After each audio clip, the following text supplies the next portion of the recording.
Ideas live forever. Hello, everybody. Welcome back to Oscar Res. Driver here, joined by Thomas as always. It is Barbie time. It is. Okay. If you're familiar with this channel or just me in general, you know that I've been excited about this film for like 2 years. Pretty much. Since it was listed as untitled Greta Gerwig film on Letterboxd. And it was absolutely everything that I wanted and more. But Thomas, you went in with a lot more I trepidation. wasn't as excited. Marketing didn't quite grab me, but I came out of it a changed person, as everyone seems to have come out of it. I won't lie. You can check my letterbox for some, personal reasons why the film really connected with me. Probably won't go into them in much detail here, but just an excuse to follow my letterbox, essentially. Little plug. But yes, I came out of it and I still had some reservations, but the more I've thought about it, the more I've sat with it, it kind of worked in pretty much everything that it was trying to do. Yeah, it's really a brilliant piece of filmmaking, and the film isn't perfect. And it is not like invincible to criticism. There are things that don't work. Greta is going for something very, very specific, and she nailed it 100%. Very specific thing she was going for. So I don't know. I have seen it 3 times. Yes. Thomas, a mere mortal, has only seen it once. I've seen it once. Yes. I see it again tomorrow as well. So it's Barbenheimer weekend. We've been rambling, but let's get into it. So it's Barbie. You all know what it is. It's Barbie. It's Margot Robbie. It's Ryan Gosling. Where to start? Let's talk about the performances. So Margot Robbie, it's everything. I mean, she was born to play this role. She's absolutely brilliant. Her comedic timing is great. She nails all of her emotional sequences. She gets to do her one final tear from Babylon, have a singular tear. We are going to be talking spoilers. That'll be in the title, but we are going to be saying spoilers here. Her final sequence, the Just Feel sequence, she's really, really great. Lots of great, just facial expressions that she uses to just and the performance is consistent as well. I was worried it was going to be, okay, you're doing your Barbie shtick, then we get some emotional breakthrough, and then you're just this character. But no, it's actually, she's able to present a very natural progression, which I thought was 100%. very impressive. And the whole Barbie sort of gimmicky type thing where it's just all smiley and authentic, whatever. There is still layers there to a performance. So I definitely don't think it should be out of awards consideration just because there are parts of it which are maybe more childish, maybe a bit more cartoonish in the performance. I still think those are filled with level of depth and consistency. And speaking of hiding layers of depth under a cartoonish performance, Ryan Gosling, genuinely his best performance in his career. Agreed. I mean, I don't think he is excellent in La La Land. I think he's very good in La La Land, but that's just me. I've made this point before. Treason. I still love La La Land. It's still 5 out of 5. Anyway, no, but he is very good. And this is, as you say, this is the best I've seen Ryan Gosling, probably. And he is, for me, where most, I won't lie, some of the comedy in this film doesn't work for me. I do find it a bit cringe at times, I guess. It just doesn't always, it's not always my thing, especially in the you don't opening. love camp as much as I Exactly. do. So especially in the sort of opening moments, I was going, okay, I get what you're doing, but this is not. But pretty much everything with Ken and that character in particular, and the way that's all written, really got me. So, I mean, he has some just incredible line deliveries. Yeah. And line deliveries I don't think would be delivered the same by any other actor. No. It's a very Ryan Gosling film. It feels like the coming together of a bunch of people who are made to do this. Margot Robbie was made to play Barbie. Ryan Gosling was made to play Ken. Greta Gerwig was made to make this film. That is what they were made for. I didn't get where you were going, but you got me over in the end, I guess. But yeah, I mean, they're both absolutely incredible. But we got to talk about America Ferrera. Yeah, the heart of the film. Yeah, really. And I think it's very impressive that every character is the heart of the film. I feel like it's weird to single every character somehow managed to be the heart of it. Yeah, but I mean, she has like an absolutely fantastic monologue. Okay, like this film isn't doing like, it isn't breaking barriers for like feminist filmmaking, and like it's not saying things that haven't been said before, but it really and truly is just Greta's execution and also the audacity to put them in like a artsy camp film that's a blockbuster, that's also Barbie, that's going to be one of the biggest box office smashes of the year. And to make them as explicit, like as it's the same sort of technique that Adam McKay does, where it does just beat you over the head with them. But depending on the subject matter, obviously, some Adam McKay films I don't like at all, but some of them really work. And because it's about the subject matter and the way it's handled, and this sort of very explicit stuff, if it's adding to the overall sort of vibe and aesthetic of a film, which I think it definitely does in this case, like it adds to the sort of over stylized nature of it all. I think it does work. I don't think it is just sort of not subtle because like Greta Gerwig and Noah Baumbach don't know how to make things subtle. I think that is evidence based on their previous filmography. They can definitely do that. They chose not to. Right. And this is going to be such a weird connection, but like in The French Dispatch, there's a line where they're talking about painting, and they're talking about abstract painting, and a character, I can't remember who, says like, to truly know that an abstract painter is great, you have to see them paint something very accurate first and paint something very naturally. Once you know that they can do that, you know that their abstract art really is special because you know that they can do it normally. And I feel like that's where we're at this point in Noah Baumbach and Greta Gerwig's career, starting out in the mumblecore genre and then working their way up to like A24 indies. We know that they can do naturalistic dialogue. So I think that's what makes like this, you know, this very offbeat rhythm of dialogue work so well. Yes, no, I definitely agree with that. So, I mean, we can talk about the screenplay. I mean, we've already talked about how funny it is, and we knew it was going to do commentary on like, you know, like the patriarchy and like gender roles and everything like that. And I think that all of that works really well, and it's done very tastefully. A lot of people are calling this a man-hating movie. I don't think they've seen the film. I don't think that they've seen the film because it is very much not that. Greta comes at it with an angle that it's also making the point that patriarchy hurts men as well. And I think that is literally Ken's entire story arc. They just missed 50% of the film. Right. It seems. These people they're also complaining about the ending. Like, oh, well, goes just back to this, you know, ultra feminist woman-led utopia. Greta's never saying that that's good. Satire.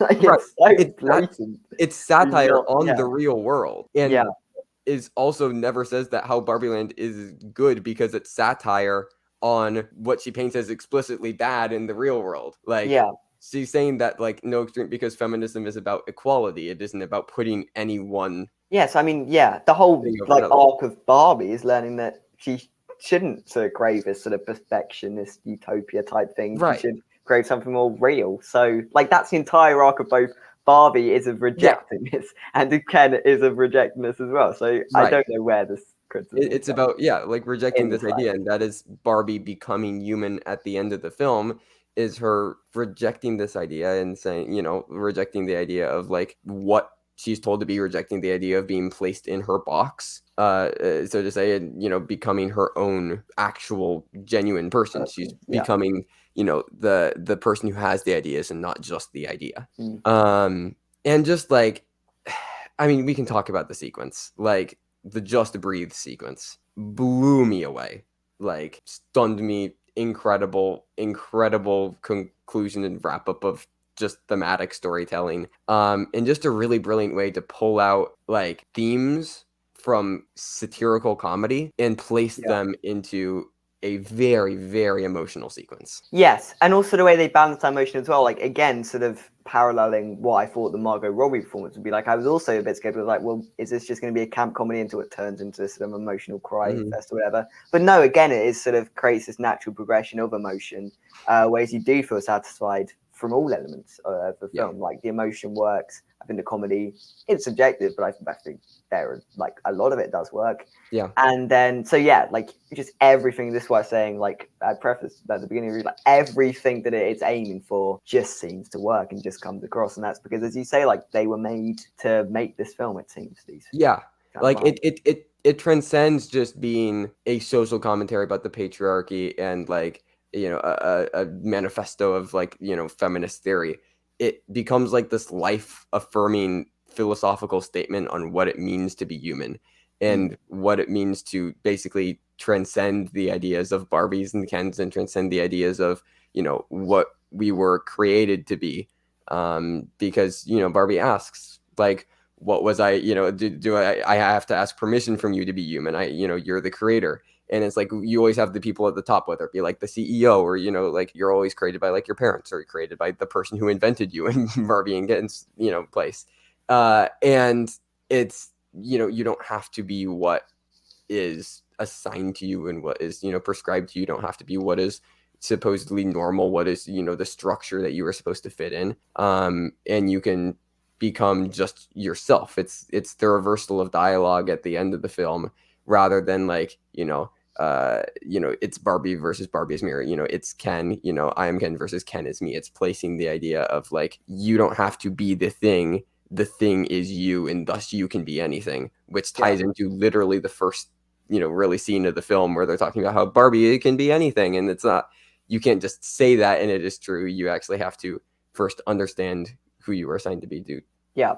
And to get all that messaging into what is essentially a kid's film. Insane. Stunning. Yes, exactly. So I just think it's very, like you say, I could ramble for like 30 minutes about like gender philosophy, and she did it in a Barbie movie.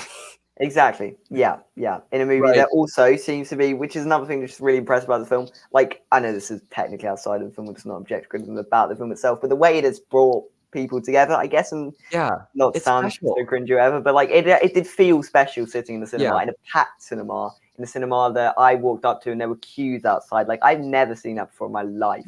Queues outside the cinema. I've never seen a cinema rampacked. This, like, it genuinely felt like a cultural moment watching it, which is, I guess, to say that potentially some of these thoughts are a bit recency biased. I can see that. I maybe on rewatch some of the more plot hole elements, because there are problems with the film. Again, like, does Will Ferrell's character need to be there? Probably not. Like, no, exactly. I don't get, like, I feel similar in the moment, as I feel about Babylon. And I know you didn't love Babylon as much as I did. And Babylon definitely was not a cultural moment because nobody watched that movie. But like, it's something that is flawed. It is not a perfect movie, but it feel like it changed me, and it did something to me, and it made me feel things that I never felt before. And for that, it will never be less than, I mean, we'll get into ratings, but it will never be less than a perfect score for me. Like, and I think watching it in this context was just what I wanted. Everything I wanted. It was so special. It was just a really, really special thing to watch. And it's I'm just utterly blown away. Like, I can't believe that I've been hyping this film up for myself for like 2.5 years, and it exceeded my expectations and made me feel the way that I did while watching it. It's a special movie. It's truly and honestly a special movie. I mean, we didn't even talk about like the dance numbers. I mean, there's a total Green Ballet, that I'm Just Ken musical number sequence. I mean, it's incredible. I mean, again, like, it is such an audacious like work that Greta Gerwig actually she actually did that. She actually went that ambitious with this film and made it work. And who cares if there's a couple of plot holes or some of the, you know, not every single joke lands. Like, because it really did that. Like, this movie exists, and like, it's so fun in it. And exactly, that is the thing. Like, I feel like it would be very hard to come out of this and not at least get somewhat absorbed into the world that they're creating. Like, even if you don't like it necessarily, you should still I still find it hard to believe there is no elements in which you can have fun with. Yeah, I mean, Greta Gerwig is one of the most exciting directors we have today. And people are complaining like, oh, she's selling out, you know, with Barbie. She's selling out. She's just doing, you know, blockbusters now. And it's like, if this is the level of blockbuster we get, good. Give me more, Greta. Exactly. Like, I mean, I love Lady Bird is like one of my favorite films of all time, as is Little Women. And, you know, Barbie is up there as well. But like, I adore those films. I love her Indie Days. But like, if we get blockbusters like this, and I mean, it seems like we will, because people are showing up to this film and might cross $1 billion. Let's be honest. Like, this is what blockbusters should be. They should be fun they should be, exciting. They should feel like a moment, but they should also be really, really smart, and they should give you something. And having people like Greta Gerwig and Noah Baumbach do your blockbuster films, and Christopher Nolan as well. I mean, we'll have an Oppenheimer review as well. Like, having people like that do your blockbusters, like for like big Hollywood studios, like this is what we want. Exactly. And people are showing that with the box office numbers. Like, this is what blockbuster cinema should be. Yeah, because ideally, and this is obviously the ideal, is film directors will make their way up through the independent, learn their ways, and then get a sort of following, and then be passed on to these bigger projects. Because ideally, as you say, these bigger projects should be run by the best directors. Right. That's just how it should be. Like, so, big budget filmmaking doesn't have to be inherently looked down upon or be bad by us in like the cinephile circle or like film Twitter or whatever. Like, it is a good thing when you have talented people having all of the resources to create their work. Like, that is surely ideal. You want that is what you want. Yeah. But so I'm not mad that Greta Gerwig seems to be following this path. And like, she's doing Narnia next. Like, similarly to Barbie, deceptively complex. Yes, well, I mean, it's all of its central theme of religion in a way. Religion and religious philosophy and everything like that. And knowing what she did with Lady Bird, with touching on religion a bit, I think that she could do something really incredible with that. Hopefully. Like, and I see no reason to doubt her. Like, brilliant. Let's talk about awards. So, especially now with the rumors of Dune Part 2 and The Color Purple being pushed, it seems like this has become Warner Brothers' #1. And even if not, like, the numbers this is doing at the box office, plus the critical reception, plus audiences absolutely loving it, got an A cinema score. Like, it's happening for Best Picture, everybody. Yeah, I feel fairly confident in that, especially as more things will probably end up getting pushed. Like, we've got things like Next Girl Wins, which probably will just be pushed. There's a couple of other things later on in the year, like Wonka, maybe, I don't know. That's not really a picture thing, but anyway, like, there's still enough, like, will be pushed for Barbie to, I think, get itself into like the 5-6 range in the best, but like fairly solidly in. Yeah, exactly. I think by the end of the year, Barbie will be fairly solidly in picture. Will it be win competitive? There is a path. I don't think it will happen. I don't think it will. But like I don't think we have it #1 for adapted screenplay right now. Exactly. Like, there are things that Ryan Gosling as well can win. I think his nomination is fairly assured, but he can win even.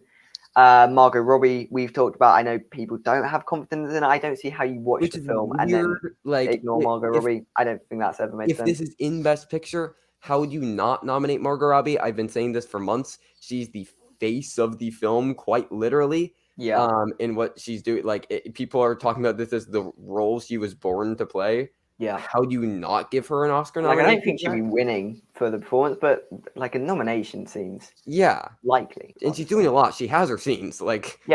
I mean, so and like Gosling, as we said, could be win competitive. I mean, everybody loves him. Everybody loves him. And then America Ferrera, supporting actress. We also have her in right now. I mean, that monologue is incredible. As we said, she's kind of the heart of the movie. And like, I think it makes sense, especially if we're losing, Taraji P. Henson, Daniel Brooks with The Color Purple being so for sure. I honestly think she is more of a lock than Margot Robbie, probably. Honestly. Yeah, I feel really good about Ferrera. Like, watching the film, it makes total sense that she. And again, that monologue, perfect clip, prepackaged. We talked about we have screenplay winning, even if it's not winning, it's getting the nomination, but we have it winning because it fits the type of genre movie that's doing a lot of social commentary. It makes a lot of sense as a screenplay winner. Greta could happen, but we know how much the Academy hates nominating women in Best Director. So especially with Celine Song already there, we'll see. Yeah, and especially since there is so much going on that Greta Gerwig herself could get a bit lost in the shuffle in terms of what they're prioritizing for nominations. For sure. I mean, obviously, as far as text, production design, costume design, lock it in for the win, especially, again, if Dune is getting pushed. Dune and Color Purple, which were in a lot of tech categories as a pair, now potentially being pushed, has just opened up basically 2 free spots in each tech. So, editing, cinematography, potentially. I think that's possible for Barbie. I really do, especially if it is a top 5, top 4 Best Picture contender. Cinematography and editing are possible. I mean, makeup as well, I do think is possible. Because you got the hair as well. Yeah. I think it could work. And then song. I mean, again, I'm just Ken. Yeah. Bombastic. It could be that's like from a man there. or a Muppet. You also have the Billie Eilish song. What was I made for? I mean, the emotional choice if they want to push that. And then also Dua Lipa's Dance the Night, which could very well happen. I think that this could get 2, even 3 song nominations. Potentially. Yeah, I think this is going to do quite well, everybody. Yeah, I mean, it could be in. I think it will probably end up being in the top 3 most nominated films come the Oscar. Yeah. Come the Oscars. Like, I think it'll be right up there with Oppenheimer, right up there with Killers of the Flower Moon. Like, especially with June Gone. June Gone is a massive for Barbie. Yeah. Like it, and again, even if you're watching this a couple months later and Dune's back on the schedule and the strike's been resolved or whatever, like I still think it could be strong. Still can get most of these, yeah. Yeah, I mean, I think it'll get a lot of nominations. It's a technical achievement, plus it has acting and screenplay, and everybody loves it. Yeah, I don't see why this can't happen. And I also have it winning SAG Ensemble. You could make the argument for Oppenheimer. It's an all-white cast. They'll never do it. I don't even think that that's like a should be an argument, but like look at their most recent things. They won't do an all-white cast. No. And then you have Killers of the Flower Moon, which I think is the only other major competition. But this cast is undeniably much more fun to vote for. Well, yeah, for sure. So I really do think that it can win SAG Ensemble. And hear me out. I don't think it's winning Best Picture. I will make that abundantly clear. Yeah. Well, you're going to give some evidence. But I'm going to give some evidence because if it can win SAG Ensemble, and we are predicting it to win Adapted Screenplay at the Oscars, so it can very easily win the Writers Guild for Adapted Screenplay. I believe it's 11 for 11. No film has ever won that combo of SAG and WGA and then lost Best Picture. Now, if Barbie does it, if Barbie does it, it will probably be the first. I think the stat would break. Yes. Yeah, if Barbie does it, it would probably be the first film to win both of those and lose Best Picture. But I'm just saying, you should have this in your top 4, top 5. Like it really, really does have a path. I mean, even just it winning screenplay, like even just as having it winning screenplay, that's a win within itself, honestly. So. And potentially Gosling, and then those couple texts that are basically assured productions and costume song. Like it is a top contender to win. Like I think that we have 4 films that I feel really confident could win Best Picture, and they are Past Lives, Killers of the Flower Moon, Oppenheimer, and Barbie. Yeah. And Barbie is very much among that pack. It's very much there. Yeah. So I'd say it is probably the weakest. I think it's the weakest. I think it makes the least sense to win Best Picture. Like it's probably. I mean, just if you look at it from a bit more of a bigger perspective, like Barbie, Best Picture, they just don't. Right. It doesn't make sense. It doesn't make sense. But I do think it is. Again, it'll probably break the stat if it happens. It is the most likely film to win SAG and WGA, I think. It is. It is probably. It is. So it is very strong. It is one of the most nominated, and probably one of the most winning films of the night as well. Possibly. Very possibly. Yeah. So yeah. Okay. Scores. If it wasn't made already clear, we're both giving it. Yeah. 100%. It's 10 for both of us. It's both of our favorite film of the year so far. We both have it number 1. It's great. It's so good. If you're one of the few people left on Earth that hasn't already seen it, and we've just spoiled the entire film for you, go watch it. Go watch it, I guess. And if you've already seen it, go watch it again. I've already seen it 3 times and going in for my 4th round tomorrow. Am I a bit insane? Yeah. Probably. It'll be Oppenheimer round 3 tomorrow as well. So like I'm a bit mentally ill. Yeah. But well, we go for it. Yeah, I'm just so happy with it. Like I just like this morning I just woke up and was like Barbie was actually that good. Yeah. Like, no, 100%. I've been hyping it up for years, and I'm so happy with this. Yeah, it was a very special movie. Very special film. Very special movie. And go read our Letterboxd reviews. Indeed. Yeah. Those will be linked in the description. Also linked in the description will be ways that you can support the SAG and WGA strikers, so that way they can get like food and stuff, which are important because studio executives are evil and think that their workers are less than human. So that's fun. So go support those as well. But that is it. This feels like a big moment on this channel because like I've been making videos about why this movie's gonna be a masterpiece. You have for long before we had a trailer even. Yeah. So you know. Which is a bit wild looking back. But But was I wrong? Hey, you weren't wrong. You weren't Was wrong. I wrong? You weren't wrong. Anyways, thank you, Greta Gerwig. Yeah. Thank you. This was very special for both of us. So it's just, I love movies. What a weekend for film. Go watch our Oppenheimer review. Anyways, thank you everybody for watching. Goodbye now. Oppenheimer review won't be out yet, but if you're watching this early, but go watch. Okay, bye now.